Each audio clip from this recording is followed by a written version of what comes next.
So Grand Seiko has this watch called the White Birch. The steel dial imitates the texture of birch bark. Now, Grand Seiko may be fine with cheap imitations, but we're having none of that on this channel. So today we'll be making a Casio Royale mod with a real birch bark dial. I'm going to leave the dial part last because I'm not sure if I need to slim down the bark. It's not of uniform thickness really. And I want to have everything else ready for fitting when I'm working on the dial.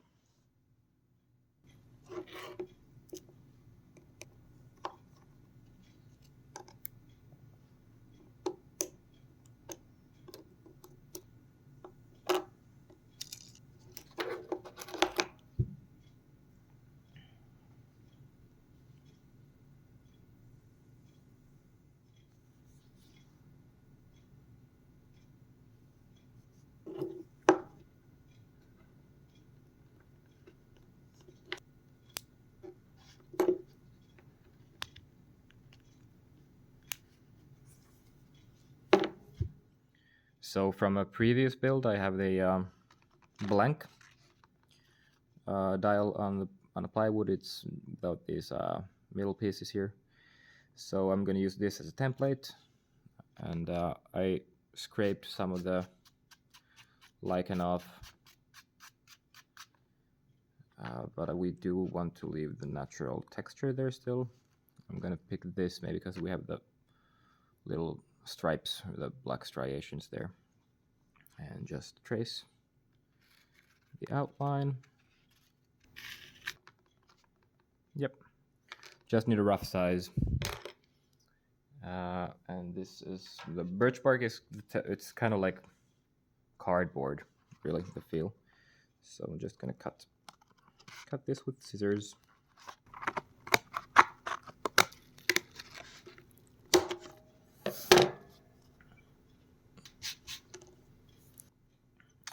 Then we also want the parts on the inside.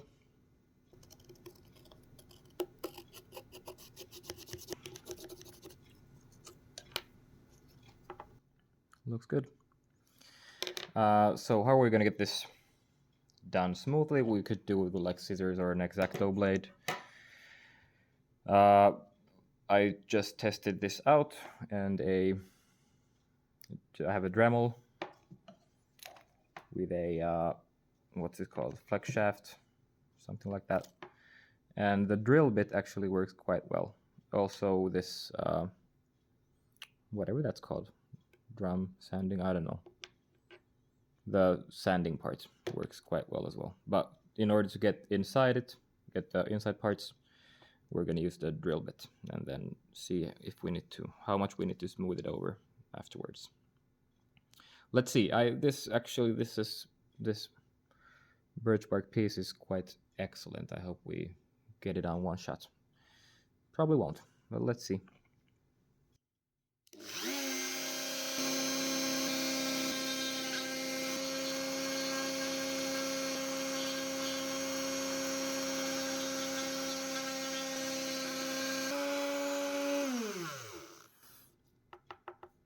Yeah, we're not gonna get clean lines with this one. Well, at least we got broken through. It'll make the rest go easier, hopefully. I'll just test other end bits on this Dremel and see what works best. This part seemed to work a bit better. Let's see.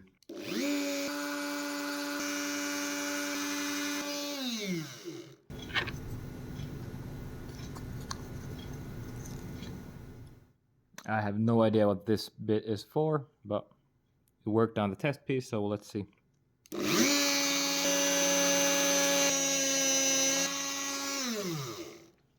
It's actually quite good for finishing. Still a bit too big for the holes, so have to switch back to the other bit.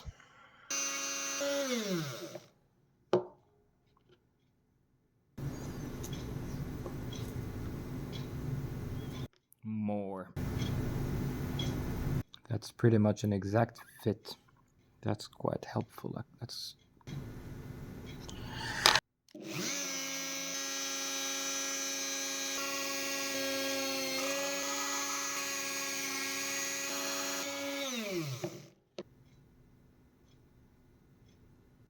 Well, the analog part is actually quite good now. That was lucky that the bit was perfectly sized, but there's still quite a bit to do here. There's probably the Dremel has a billion different bits, but I don't have one that looks like it would work better than any of the ones I've been using so far, so soldier on with what we've got. Doing good. I think I'll just do the outside part now. That should be easy compared to that.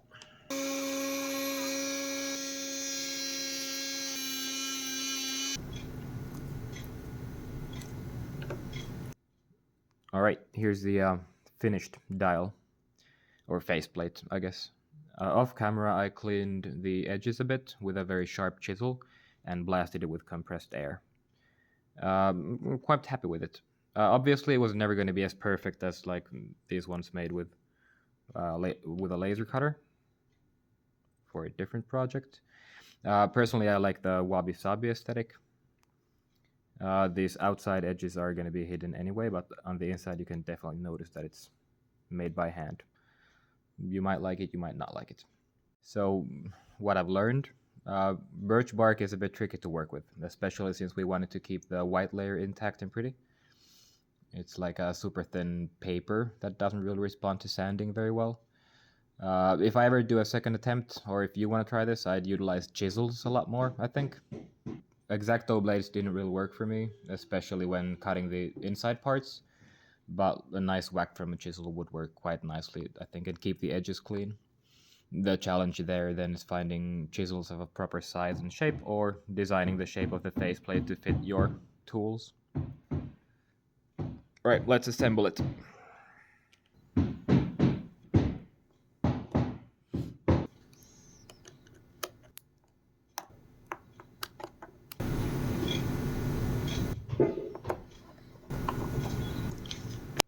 All right, moment of truth. Let's take off the...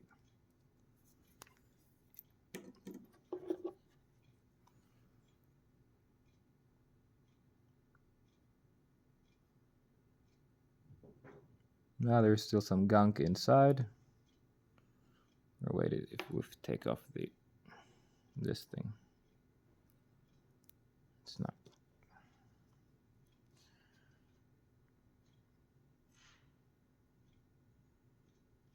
Just put it on.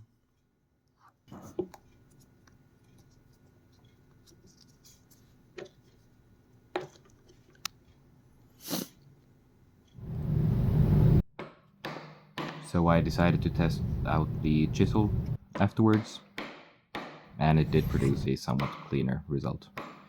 The circular part with the analog clock is still cut the same way as shown before with the Dremel. So here's the final version. Let me know what you think. This one's not for sale, but I might be willing to trade for a Grand Seiko. Subscribe for more. Thanks.